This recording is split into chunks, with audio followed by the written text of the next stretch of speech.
defensa, digamos así, o perspectiva de ver amistosamente un planteo frentista en la sociedad argentina hoy, en la situación que estamos atravesando. Quería decir que me había propuesto hablar despacito. Por eso no escucharon, ¿sí? Bueno, el primer tramo de mi exposición versó con un elogio a Mario Raffo. En el segundo tramo dije que quería hacer una breve exposición sobre la cuestión frentista en la Argentina, tal como me parece que se puede insinuar a partir de las medidas sobre YPF y sobre la cuestión Malvinas, que permanece y permanecerá sin duda abierta. Y para ayudarme en esta difícil tarea, porque considero que es difícil constituir y pensar sobre la base de un frente histórico-social, político-social en la Argentina, voy a hacer una pequeña observación sobre la publicidad que hemos visto sobre Malvinas. A mí me pareció una publicidad de gran interés, aprobable totalmente, difícil porque es una de las líneas de trabajo sobre Malvinas que no estaba presente hasta el momento de esa forma tan plena. Había una línea de trabajo de reparación, de demostración de la pertenencia territorial. Esa línea de trabajo pertenecía a un recordatorio permanente de la identidad histórica de las islas. Otra línea de trabajo es la que empleó la embajadora, el aprovechamiento de oportunidades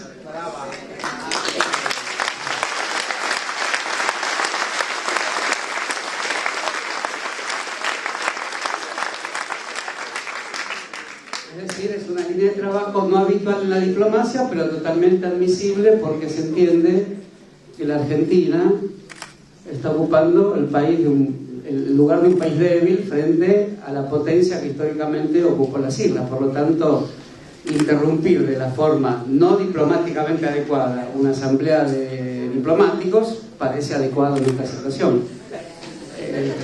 El ofrecimiento de los 3 aviones diarios y demás pertenece a una línea de trabajo también más clásica de la diplomacia, el ofrecimiento de amistad a una población con la cual hay relaciones problemáticas, pero es un gesto de amistad profundo. El de la publicidad no corresponde a ninguno de los gestos que hasta el momento hizo la Cancillería y es sumamente original y ofrece muchos ángulos para la discusión, que no lo vamos a resolver aquí, pero el tipo de equipo que fue a las islas, cómo se concurrió a las islas y demás, ofrece un campo de discusión para la diplomacia, la política, y a mí también eso me parece interesante, aunque no me parece que haya que dejar de discutirlo, porque en relación a las Malvinas, como vemos, hay varios tipos de procedimientos. El fuerte simbolismo que tiene ese corto, que está filmado con técnicas cinematográficas muy específicas, no es un simple corto publicitario, que pertenece a una agencia, también según leí, no sé si me equivoco, que hace la publicidad de la cerveza Quilmes, que tiene cierto tipo de impacto parecido, es decir, son usos de las imágenes con fuerte consistencia pulsional, digamos.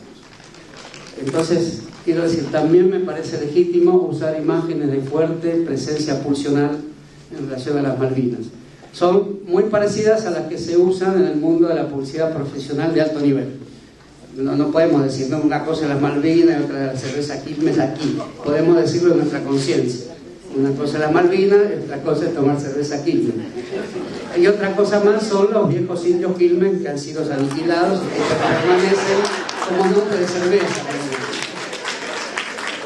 Pero lo cierto es que tiene, digamos, la publicidad de Quilmes de los dos bandos, hombres y mujeres, que tiene múltiples interpretaciones, todas complejísimas esa publicidad, todas las hemos visto. No se puede decir una sola cosa simple de estas publicidades de alto nivel, que trabajan con expertos, que permanentemente revisan los símbolos en el mejor sentido, es decir, la herencia de símbolos, que es la conciencia de toda persona, y revisan el tacho de basura de los símbolos de la humanidad. También hacen todo eso las agencias de publicidad. Y a veces salen productos en una escala de belleza, de profesionalismo respecto al manejo de las imágenes, Y a veces salen estas mismas imágenes muy interesantes al servicio de lo que los expertos publicitarios imaginan las zonas oscuras de la conciencia de las personas, su aspecto meramente consumista.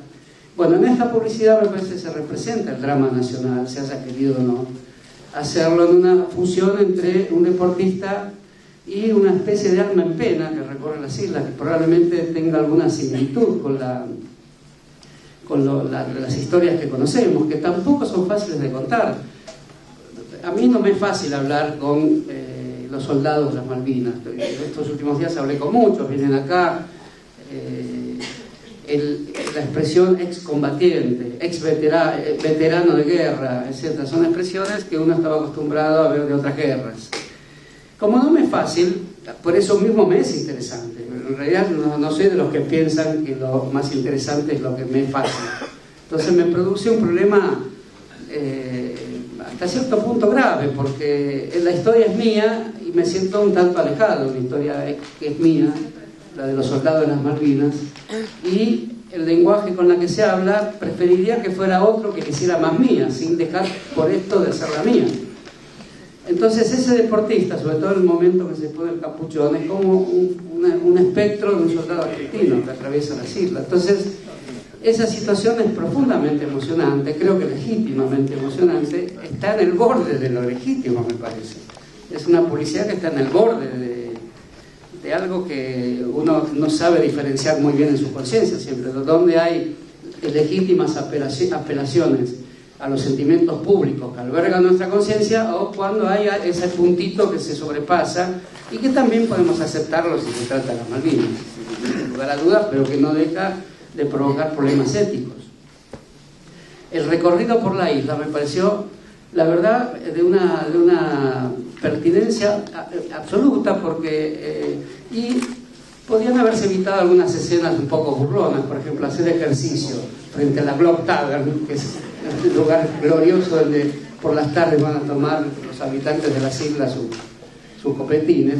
Pero también me parece que si la situación fuera otra, sería aceptado como un rasgo de ironía interesante frente a la mirada que podemos tener hoy de los usos y costumbres de los habitantes de las Malvinas, que está claro para todo el país que son usos y costumbres que en algún momento se asociarán a la vida nacional, a través de operaciones, acciones y vicisitudes de la historia, cuyos tramos no conocemos bien, pero eso en algún momento va a pasar. Por eso es interesante haber hecho ejercicio frente a la Globe Tavern y pasar medio cancherito frente al Penguin News que es el centro intelectual de la isla. Penguin News, además es una familia que está en las islas de 1840, o sea, el tronco genealógico más importante en la isla respecto de los habitantes actuales de la isla. Y los habitantes que deberán seguir siendo habitantes cuando la isla tenga su gran mutación histórica. Entonces, eso me pareció que es un tipo de acción de la presidencia, que esto evidentemente lo imagino visto por la presidenta, aprobado por la presidenta, que es una construcción muy fuerte de un símbolo, fortísima. Es decir, aquí hubo una guerra y no queremos otra guerra. Aquí hay un deportista que está practicando en un suelo que se dice que es argentino nada más que en letras, porque después se muestra la bandera inglesa, se muestra la vida real de las islas en imágenes realmente de gran importancia. Las olas que cortan la costa, un barco medio abandonado, los pingüinos. Es decir, la soledad de las islas en una atmósfera casi de madrugada, cuando la madrugada se convierte en las primeras luces del día. La verdad que es un gran trabajo, pero es un gran trabajo que supone las búsquedas, no supone ni una picardía, no supone hacemos esto y cualquier otra cosa, supone algo que me parece que es profundo en este caso, es una búsqueda de la posibilidad expresiva más profunda que acerque de la manera más clara las islas al territorio nacional al cual pertenecen. Eso me parece que forma parte de una apuesta intelectual hecha a través de los medios, que no suelen decirse intelectuales. Es una apuesta intelectual a través de decir que es un suelo argentino. O sea, esa paradoja profunda golpea mucho la emoción pública. Que el letrero diga deportista en suelo argentino, y sabemos que el deportista se transmuta en la figura espectral de un argentino doliente. Eso hay que verlo, digamos, como algo que me parece que se desprende de los simbolismos que siempre son complejísimos de estas publicidades de alto nivel. Pero solo lo dicen letras, porque en todo lo demás se hace algo muy interesante. Se muestran los simbolismos de la vida de esta población, que es anglicana, que tiene otras costumbres, que se considera británica, y es británica. Es decir, hay algo profundo de respeto también en la paradoja de decir, respetamos a esta persona, firmamos esta bandera, que no es la bandera nacional, es la bandera de otro país, y decimos que la Globe Tavern, Penguin News y demás, también son cosas que sabemos que existen, son contemporáneos de nosotros, atravesaron toda la historia argentina, ellos como nosotros. En eso nos parecemos mucho. La vieron mal, la vieron como algo a hacer materia de enemistad y no de otra cosa. Cuentan la historia argentina mal porque ven solo la historia argentina como la de un país violento. La Argentina es un país violento y tiene muchas más cosas. Además de haber sido un país violento, tiene muchas cosas, es un país de promesa la Argentina. Yo defino así a partir de YPF, de este tratamiento de Malvinas, vuelve a ser un país donde la promesa vuelve a tener sentido. Entonces me pareció que ahí la opción que hizo la presidencia, o quizás la presidenta en persona, porque la presidenta en persona es sabido que le gustan los símbolos, le gusta pensar que los símbolos son una forma de las relaciones sociales, y no imposiciones que se hacen a las personas o para consumir o para pensar tal cosa. Esto lo piensan las compañías de publicidad, pero un gobernante está obligado a pensar que los símbolos son formas asociativas de carácter social. Entonces me pareció que este nivel simbólico que atraviesa hoy la sociedad argentina, que es imposible que, por más que uno diga, porque hay que decirlo, desde el punto de vista diplomático, no es lo que diplomáticamente se espera, pero la cuestión argentina es una cuestión diplomática, hoy no es una cuestión de guerra, y es una cuestión que está en el límite de los lenguajes públicos, y esta película lo está, de la mejor manera me parece, pero no hay que imaginar que esto no deja de ser también un tema. Por ejemplo, si es verdad que se atravesó pisando un memorial de los muertos británicos, fue un error. Eso, evidentemente, eso fue un error, si es así.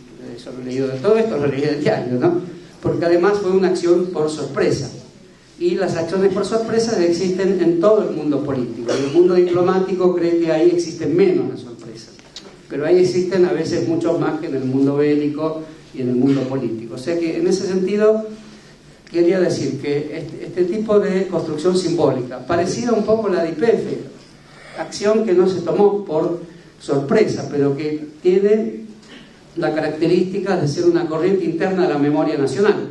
Se conozca más o menos la historia de Mosconi, la historia del radicalismo, muy unida a YPF, y eso inclinó mucho el voto de los radicales, muchísimo el voto de los radicales. No hacía falta, si uno es radical, no hace falta que le estén recordando, una agencia de publicidad le recuerde todos los días a YPF, a Mosconi, a las decisiones de Irigoyen, al golpe del 30, que tanto tuvo que ver con la decisión de YPF de hacer un contrato con la compañía soviética de petróleo, que fue uno de los cuestionamientos que hizo Uriburu, la sovietización de los radicales, expresión que hoy sería absolutamente incomprensible. Pero todo radical, aceptemos que si uno cree ser algo con la identidad que uno crea tener, aceptemos que nos ofenderíamos si pensáramos que no se nos toma en cuenta en la seriedad que le damos a nuestra identidad o a nuestras convicciones. Por la misma razón, los radicales le conferimos esa misma seriedad, y en sus convicciones no podían no votar esto. Algunos que son más de derecha que radicales, pero ser radical como ser peronista es muchas cosas hoy en la Argentina. Son muchas doctrinas, hay parte de la izquierda, parte del conservadorismo, parte de la derecha, pero si uno, además de ser de derecha, como muchos radicales, también es radical de una manera donde opera la memoria histórica, tenía que votar así, porque la identidad, en este caso complejísima, a veces hasta confusa, que también eso abarca el peronismo, los movimientos populares generan esta identidad. Cuando aparecen vanguardias internas que dicen es esto, suelen dejar en la historia un pedazo más de esa memoria compleja. Eso es la historia del peronismo también. Y a los radicales le ha pasado lo mismo, hubo izquierdas radicales, hubo Jauretche radical, un Scalabrini que no quiso hacerlo, pero que se movía también un poco en ese ambiente, hubo un Frondizi que dijo recoger las tradiciones del marxismo y lo hizo, a mi juicio, de una manera, ya lo dije otra vez acá, un poco esquemática, pero para un dirigente del radicalismo era una novedad. Eso fue su libro Petróleo y Política. Entonces, ahí bajo las tecnologías. Las tecnologías no son símbolos. Para poner en marcha YPF se precisan técnicos de alto nivel y probablemente técnicos que tengan una suerte de relación de comprensión de un poder político, como dijo la presidenta, pero eso no ocurre siempre ni es fácil lograrlo, porque las tecnologías son rebeldes al encajonamiento político, las tecnologías son un poco rebeldes a la descripción simbólica, pero las producen permanentemente sin la mediación política. Todas estas tecnologías publicitarias que lo son, que es una cámara las cámaras con las que se filmó en las Malvinas son cámaras altamente desarrolladas. ¿Qué es la operación que ayer mi amigo Andrés Repar me explicó de cómo se extrae el shale gas? El shale gas no es una cosa fácil de extraer, exige tecnologías muy parecidas a las tecnologías comunicacionales, es absolutamente parecida, por más que haya más caños en un lado y los caños sean caños que transmiten un líquido difícil de definir, porque son líquidos orgánicos de la historia misma de la naturaleza. Los otros caños, que son los de la televisión o de internet, también son caños difíciles, transmiten materias difíciles y no dejan de ser materias hundidas en la conciencia de la humanidad también, como el petróleo hundido en la conciencia de la naturaleza. Entonces, aquí tenemos que la tecnología es rebelde, es difícil y es algo que hay que pensar desde el punto de vista de ligarla permanentemente a lo que fueron las grandes revoluciones tecnológicas. Tenían ingredientes sociales, filosóficos, morales. No hay posibilidad tecnológica sin un nivel ético-político también, pero eso no van a ser los políticos que como un sombrero le pongan a los grandes ingenieros y a los grandes tecnólogos y a los grandes economistas, que le pongan un sombrero y que le digan ahora esto que es neutral se dedica a explicar otra cosa, que no lo es y que digo yo cuál va a ser. No son fáciles esas relaciones, por eso lo mejor de las historias tecnológicas y de la historia de los símbolos y de las historias políticas es cuando los saberes se articulan o se condensan en un único punto en su dimensión simbólica, tecnológica, política, y agregaría poética también, incluyendo aquí todas las humanidades. Y ya que dije humanidades, está la otra cuestión que me parece digna de ser atendida en la Argentina. Por eso hablo de un frente. En primer lugar, y voy a tratar de ser rápido, ¿no? Este es apenas el primer capítulo de lo que quiero decir. Para mí, un frente en Argentina pasa en primer lugar por ser un frente vinculado a grandes conceptos de la praxis. Y los símbolos son uno, la tecnología es otro y las humanidades son los otros. Esos tres ámbitos deben estar presentes y no siempre lo están en este momento. De repente aparece un mayor interés por las tecnologías, de repente una agencia de publicidad parece que va a hacernos recuperar las islas. No es exactamente así, pero esa ilusión fue muy fuerte. Declarar suelo argentino por un acto omnipotente de un equipo de filmación sostenido por un Estado es un acto de una fuerza enorme. Y ahí, como digo, símbolos, tecnología y humanidades. Y en esto último creo que el país está desbalanceado. Voy a hablar como un criador de pollos. Falta un poco un alimento más balanceado.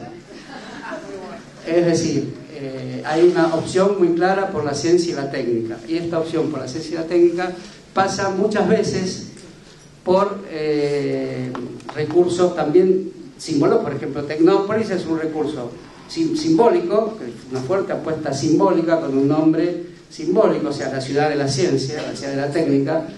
Y ahí había ciencia y técnica, pero había un espacio de manifestación de la vida popular como una suerte de kermés. ¿Cómo lo veo? Lo veo bien. Lo veo bien. ¿Y puedo decir algo más al respecto? Sí, puedo decir algo más al respecto. A condición de que efectivamente la ciencia y la técnica aparezca como algo que cuando reflexiona, como todo saber, tiene que reflexionar sobre sí mismo, lo haga con la intensidad necesaria de seguir siendo ciencia y técnica, con la dignidad de todos los demás saberes que también las constituyen, los símbolos, los símbolos genuinos, los símbolos que relacionan lo científico técnico con el bienestar de la humanidad, de una población y con la autonomía de un país. Entonces, en ese sentido también digo que el modo publicitario en que se trata la ciencia y la técnica en Argentina, que ha avanzado enormemente, donde se han convocado nuevamente a científicos importantes del país. Todo eso no es posible negarlo, son avances enormes. Por eso lo que digo yo hasta puede resultar antipático, pero espero que no lo sea, porque también me parece que sobre eso se puede seguir trabajando más. ¿De qué manera? De una manera donde los símbolos tengan mucho más presencia, que no sea solamente un espacio de atracción festiva para las multitudes, que siempre se admiraron por la ciencia y por la técnica, y eso tampoco me parece mal. Pero en todo esto hay algo que precisa toda nación, que es un equilibrio entre sus fuerzas simbólicas, sus fuerzas técnicas, es decir, y con esto quiero aclarar que respeto absolutamente y cada vez más la estructura científico-técnica como gran debate de la humanidad y de la nación argentina, y las humanidades, que también en todo este periodo han que decirlo. Acá me causaba gracia lo que decía Ricardo, nuestro amigo médico, que se fue disconforme con una asamblea donde no le quedó claro si había entusiasmo hacia el gobierno. Bueno, pero él mismo criticó la política de salud, ¿no? Es decir, para eso estamos en Carta Abierta, estamos en esta gran ola de la historia con libertad de palabra respecto a lo que se puede decir, por ejemplo, como voy a decir yo. Es necesario que las políticas sobre las humanidades, donde incluyen muchas cosas, hasta el psicoanálisis incluso ahí, sea vista por los interesados en ver que avance este momento histórico de una manera más precisa. No sé si creando la institución correspondiente, que sería un Ministerio de Cultura, pero con respeto de su autonomía. La Argentina se creó con la ciencia y con las humanidades. Sus primeros grandes dirigentes fueron, de algún modo, humanistas, de las ciencias jurídicas, pero no puedo llamar a Mariano Moreno otra cosa que un humanista de las ciencias jurídicas. Y en nombre de eso firmó dolorosas órdenes de fusilamiento, también comprendo eso. Entonces me parece que el frentismo, en primer lugar, es un frentismo del lenguaje, ¿sí? Y ahora, para terminar, trasladaría esto a la esfera política. Yo creo que este es un momento de tal significación que exige una nueva configuración de las fuerzas políticas en la Argentina.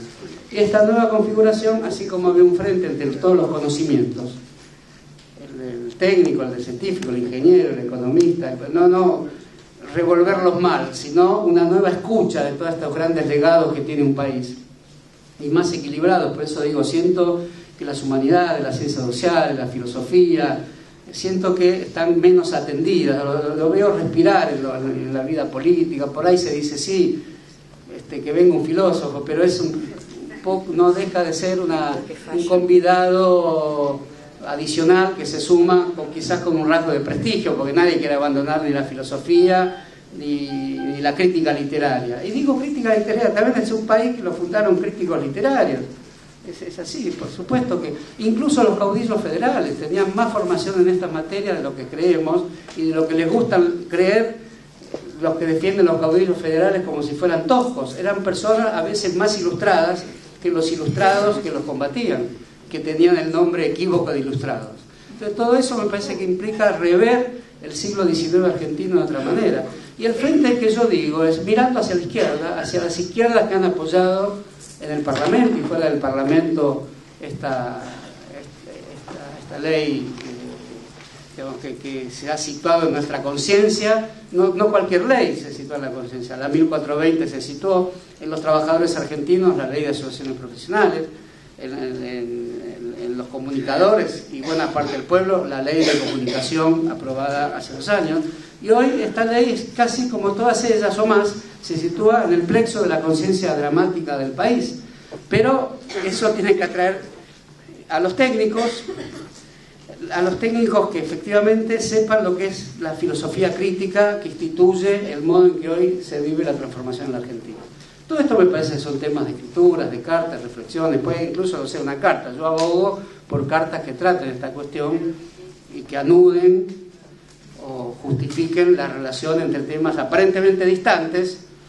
Por ejemplo, el tema de la despenalización del aborto me parece muy distante al tema de YPF, pero no los veo tan distantes si se crea el concepto adecuado como se creó el de ánimo destituyente. Para mí el concepto adecuado son formas de soberanía de vida que atienden a los dos ámbitos. Entonces me parece que eso forma parte también de un pensamiento frentista y desde el punto de vista más tradicional frentista. Como la izquierda tiene una historia frentista que muchas veces la consideramos con razón fracasada, los estilos frentistas de las izquierdas de los 30, los 40, en general enfocaban más las formas asociativas, hasta hacían muchas veces debido a definir mal las urgencias del momento frentes con formas de la derecha que no creo que deba ser el tono de los frentismos actuales. El peronismo es frentista, el peronismo cuando se respeta el tronco seguro y certero del peronismo, el peronismo le es más fácil ser frentista. Pienso en un frente que no sea fácil de definir, ni fácil para la izquierda, ni fácil para el kirchnerismo, ni fácil para el peronismo. Los verdaderos problemas son los que no son fáciles, los que no son una mera suma de cuestiones. Entonces para mí hoy, y eso también diría tomando la palabra de Ricardo, que la presidenta debería tomar estos temas, porque son los temas que para mí pueden llevar a un mejor tratamiento de la reforma constitucional y a un mejor tratamiento de algo que no deja de tener una puntita angustiante en la Argentina, que es cómo prosigue este orden de transformaciones, este universo de transformaciones en la Argentina. Para mí la configuración de un frente que está, por ejemplo, ¿dónde está? En el agradecimiento a la oposición, está de otra manera dicho de mil formas por la presidenta. No estuvo en Vélez, podía no haber estado porque en un tipo de acto, por el modo en que fue citado, tuvo un valor cuando se hizo y tenía un valor cuando se lo llamó, pero no costaba nada decir intelectuales, trabajadores de la tierra, trabajadores intelectuales, trabajadores de la cultura. Eran 3 frasecitas, pero 3 frasecitas en este momento histórico equivalen a 20 películas de publicidad de la mejor agencia de publicidad del mundo.